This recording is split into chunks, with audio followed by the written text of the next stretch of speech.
Right Honourable Speaker, the committee proposes the following amendment. In sub-rule 1 and A, in sub-rule 1, by inserting immediately after the word shirt, the words cravat and flaps.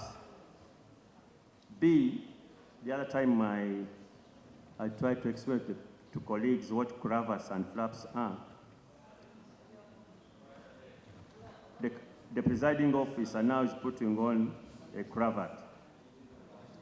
The flaps are those which they are distinct from the cravat. B, by deleting sub-rule 2, 3, 4, and 5.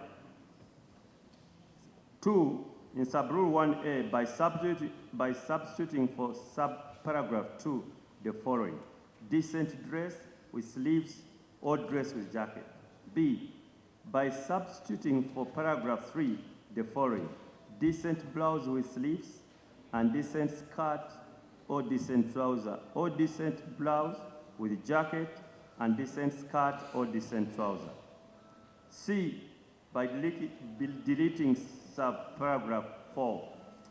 3, by inserting immediately after sub-rule to the following: a member attending House or committee meeting who does not adhere to the dress code prescribed in sub-rule 1A shall be cited for being out of order, and the presiding officer shall order the member to withdraw immediately from the House or committee and return when dressed in accordance with the rules. 4, for purposes of this rule, decent means dressing in a manner that is socially acceptable and generally considered to be smart, good, reasonable, and portrays a good image of Parliament. Justification: to maintain decorum and dignity of Parliament. But I'll do some explanation on the justification. Honourable colleagues, members of Parliament should be an inspiration to the public. The way we speak and the way we dress and the way we conduct ourselves. We cannot have a house and it's like a market. People come dressed in all manner of curtain materials.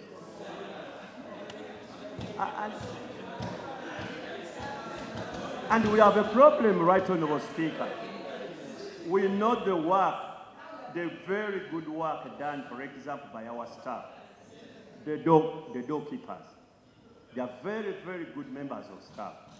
But sometimes a member walks in like a doorkeeper. You don't know whether is this a doorkeeper or this is a member of Parliament. 3, colleagues, sometimes our staff are smarter than the MPs. So it is in pursuit of decorum, of respect, that we think we should not only be MPs but appear to be members of Parliament. And that's why we are proposing this. Right Honourable Speaker, you've got this thing called, is it Mandela shirt? Everybody walks in here, and so without mentioning individual names, I think it is time to look in our rules such that we give that impression, that image of what a member of Parliament should be. And this is not too much to ask, honourable colleagues. For those of you who are professionals, everybody knows that, for example, the lawyers, they know how they dress in courts of law. Doctors, even nurses, they dress in a particular way to, 1, distinguish them from their patients. Lastly, about the UPDF. 1, the membership of the UPDF in this House is constitutional. Nobody should think that this rule in any way touches the status of members of the UPDF in this House. That's number 1. Number 2, I've heard people say that we are banning a UPDF uniform from the House. Far from the truth. No person in his sound mind can do that, because certainly it will be unconstitutional. However, just look at the member of the UPDF currently seated in this house. Extremely smart. Just look at them, they're extremely smart. And there is also another pair of uniform which they use. They have, it's something like a khaki. The upper one is like a plain khaki, but it's also plain, and then they put in something green. It is sort of ceremony, I think. I don't know how they call it, but it is some khaki shirt up. Smart. And in any case, the UPD officers here should be identified sometimes by their own ranks. So they cannot come here dressed in civilian uniform. We would like them to come here, if they so wish, in their uniform.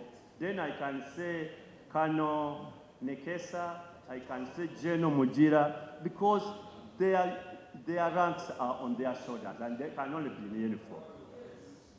However, we have one exception, which we are proposing, that our UPDF officer should not put combat uniform when they are in the house. They must door. Why? Because ordinarily, right on. Continue. If you can save Please continue. This house from Onong Pay.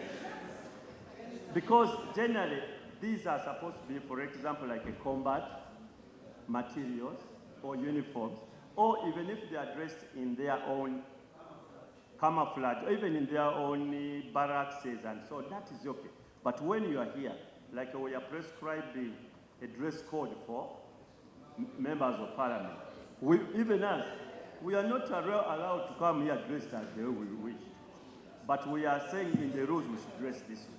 So we do request that the UPDF officers dress formally, smartly, like we see them now. We have no objection. Madam Chair, I beg to move. Right, Honourable Speaker, since we released this report, we have had a number of interactions with the colleagues. And one issue that has been pertinent is about the council. And a court. The council, and we sort of have a consensus that on that one we are going to concede. A council and a court. Yes, and a court. Yes.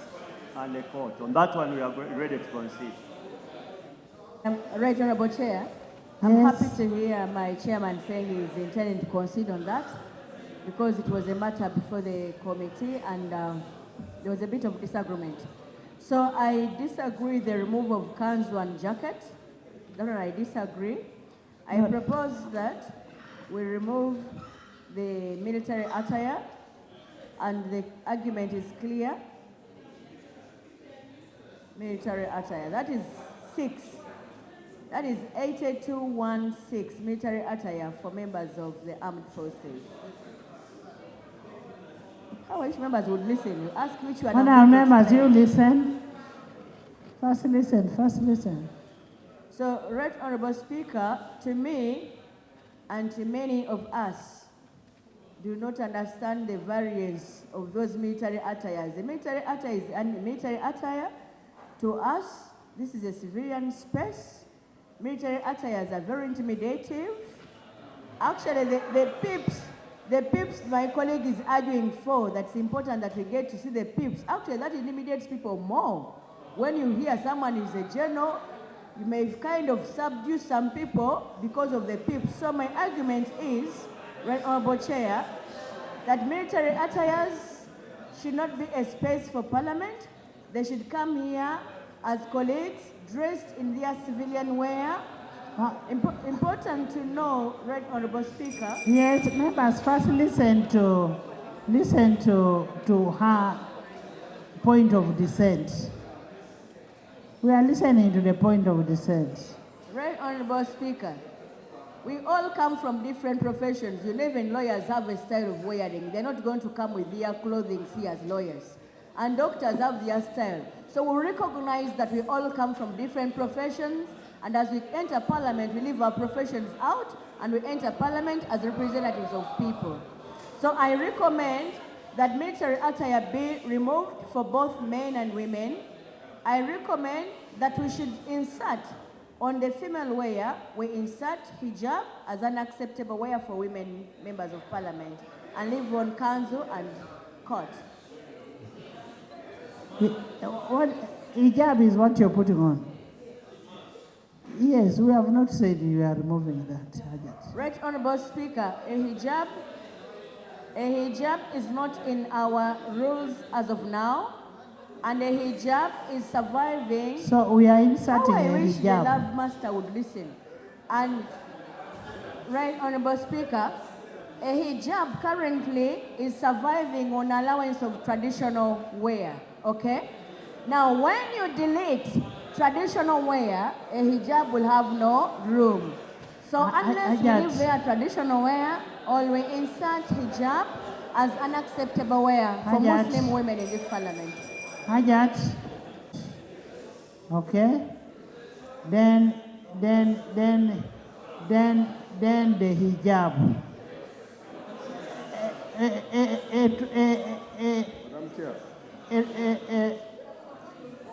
Madam Chair. Wait, honorable members, I just want to make a clarification. We have a hijab for religious aspect.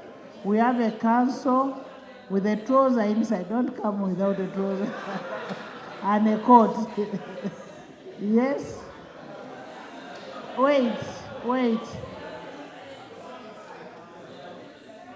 Right, there should be a long trouser inside the council.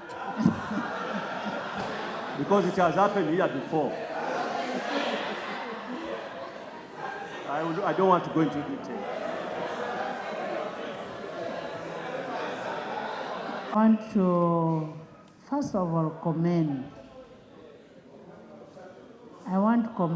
the UPDF that we have in this house. I think we have the most disciplined UPDF in this house. The most disciplined. At times I even forget that they belong to UPDF. The people, the UPDF that you have here. And secondly, that uniform they are putting on is official uniform. It is not gazetted. It is not the other Madoa. That is the one we are saying we don't want. But this one, this is like the one we put on in Chankwansi. And let me hear from General. That this is for civilians and we have to put on civilian attire. We are a constituency, known to the Constitution, for your information. So we have to be identified as such. They are elected here as UPDF. And the only identifier is uniform. Now the detail of what uniform is suitable for this environment is what we are talking about. I agree the camouflage uniform is for combat. We have number one, the red tunic for the army, and then the blue for the Air Force and the other services. This one is number two for its work dress. So maybe if the committee agrees and Parliament agrees, we can approve number two for purposes of Parliament. Thank you.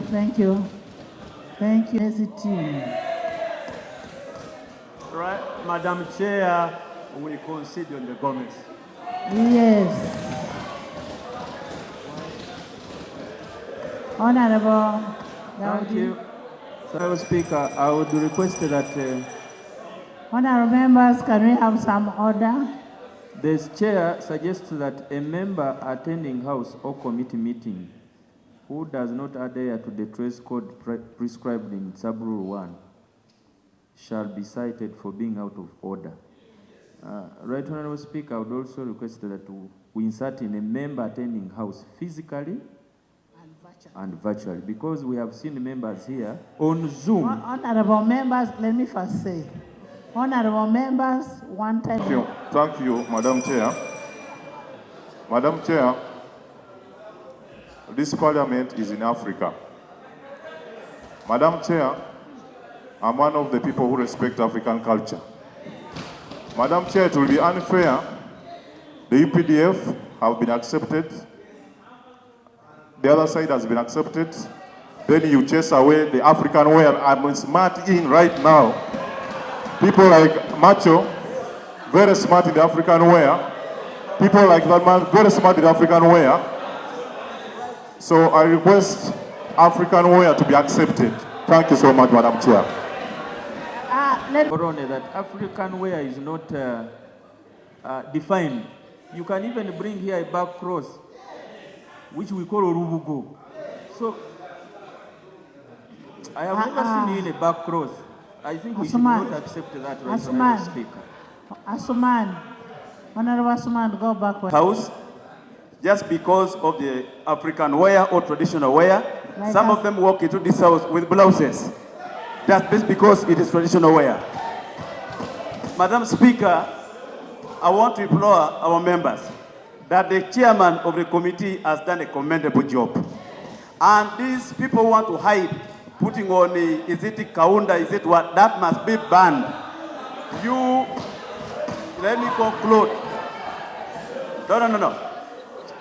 Madam Speaker, just like the chairman said, order, you'll be thrown out. Hanifa. Just like the chairman said, we must inspire people out there who are watching us. Before I came to this parliament, I used to watch the likes of Abudu Katuntu, the likes of Okupa, the likes of Okule Park, the likes of what, how they dress. I started dressing like that. Madam Speaker, we must inspire people who are out there. If you don't want to put on a suit like this, you go back to Toromau wear. But we must put on suits. I want to thank my brother, Honorable Ronnie, for raising an issue on African wear. We can all go back to our wardrobes, and I want to confirm, I Speaking has quite a number of African wears. And I want to say the following as I debate on this subject matter. First, I support the proposal by the committee. Friends, we must be sincere to ourselves. This is the National Assembly of the Republic of Uganda. It is even wrong for us to begin comparing African wear to the UPDF uniform. Please, the UPDF is our national army, and they also have a designated uniform for these specific functions, like the way General has just stated it here. So for us to come here and begin imputing and trying to compare an African wear with a back cloth, friends, Madam Speaker, with due respect, I always admire the Lop. The Lop has never come here in an African wear, but I like him whenever he's out there, he's on African wear doing his normal duties. So can we take our African wears for our constituency work to continue being African? But for purposes of this National Assembly, I want to implore us.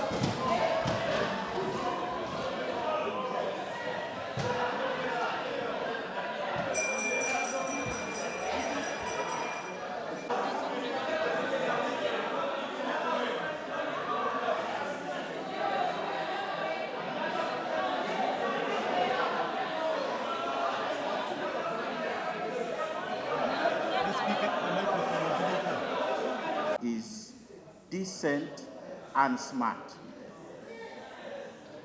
I want to mention that around the world, clothing is a very big item in development.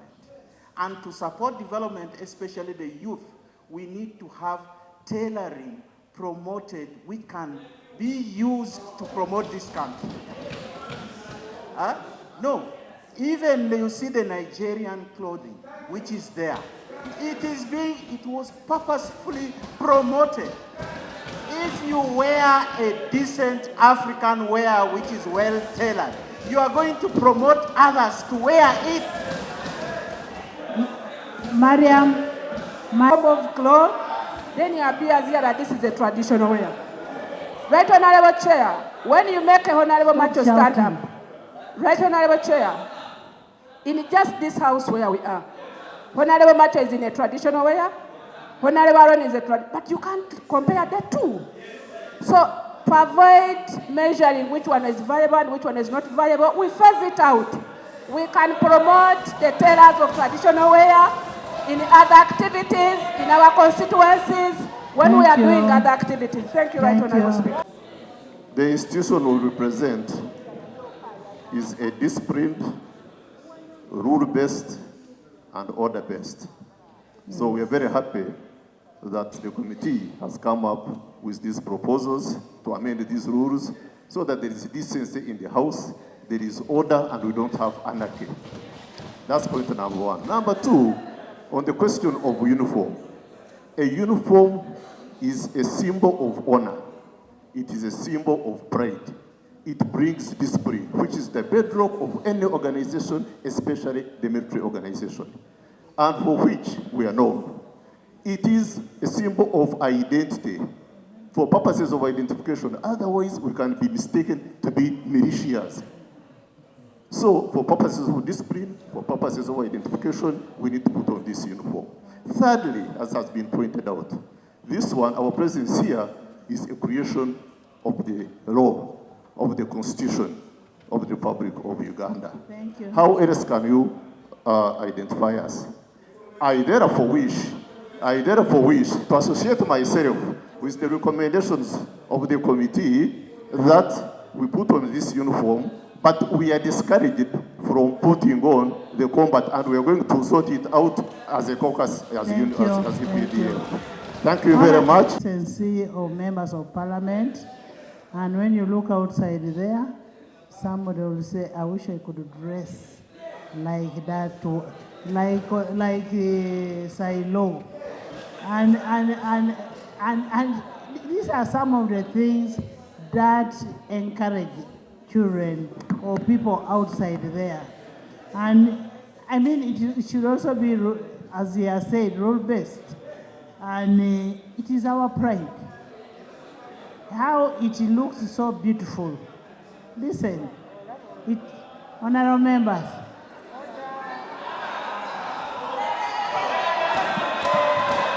Honorable members. Honorable members. Honorable members, when we pass the rules, Honorable Masiko will not come with that madoa. When we pass the rules, thank you. Honorable members, I want you to listen to me. That whatever the committee did was in good faith.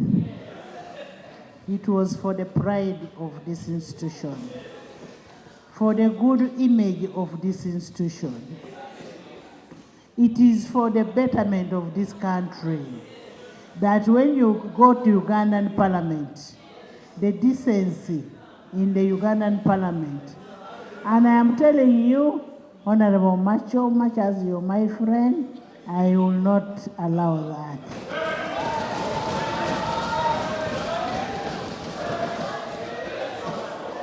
Honorable Macho will not allow that. You get it, eh? Listen, honorable members, we have agreed a council with a trouser inside with a coat. Are we together? We've agreed a gomasi. We've agreed the official attire of the police. Okay? We have agreed hijab for the sake of the Muslim fraternity.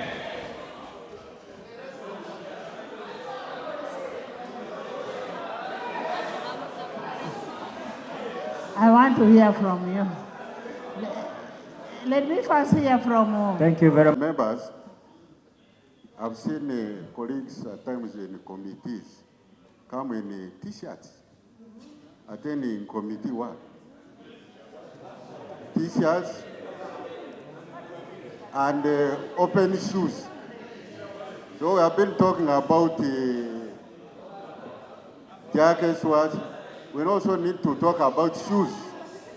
Which type of shoes members of parliament should put on.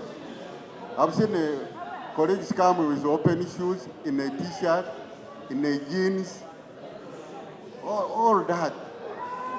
So at one point, members, we had invited... Honorable Mudimi, the rules apply both to the committee and the House. Yes. So we should agree on which type of shoes should we put In on. the circumstance where, say, somebody has a wound or whichever, you will seek leave of a speaker, you say, I will be putting on open shoes. And I made a mistake when I mentioned the uniform for police. It is the uniform for our army, UPDF. And when you look at 82.2 talks about the shoes. Yes, Attorney General? Right, Honorable Speaker, I wanted to propose an amendment to 82.2B. Right, Honorable Speaker and colleagues, I want to propose an amendment to 82.2B, which would be by substituting for paragraph 3 the following: decent blouse with sleeves, decent skirt or decent trousers, or decent blouse with a jacket, and decent skirt or decent trouser. I want to add closed shoes. I remember a colleague who came here in sandals some time back. Yes, so I want to propose that we add 82.2. Does it cause any harm? 82.2.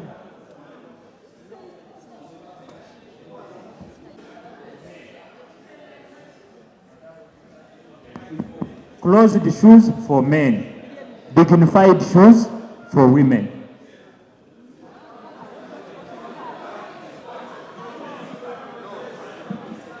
We have also seen situations where some people put on very rare colors of stockings, which are not acceptable. Yes, I've seen it, yes. Somebody comes with a color which is totally not acceptable. So if we are really working on our rules, let's do it once and for all. We have seen those situations. You put on a yellow pair of stockings. Thank you. Atiang, Honorable. Protect me, Honorable Speaker. Atiang. Yes, thank you, Honorable Speaker. I just want some clarification. Looking at the list that the DAC has just given, I've not seen any clarification on the dresses, especially the dresses, the kitenge dresses, because we also have decent kitenge dresses. Yes, I can kitenge dresses. So I need clarification of that. And then the other one is, a moment. And then the other one is, yet we are denying other traditional wears, like sukas for the Banyankole, like the skirts of the Karamojo. So I would request that we avoid double standards. If we are saying we don't want traditional wears, let it be across all board that we don't accept any traditional wear in this house. We can't finish all the time on this. We have an agreed position. And the agreed position, amendments have been made. I put a question that they proposed. Honorable members, I put a question that Rule 82 be amended as proposed with its amendments. Those in favor say on the contrary, nay. The ayes have it. New rule. Honorable members, I remember of recent, Honorable Wetangula chased away a counter suit. a safari suit. And even the president of Kenya, when he's going to the house, he first he changes and goes in a suit. Let's not make this house dress like we are going for burials. Next. Thank you very much.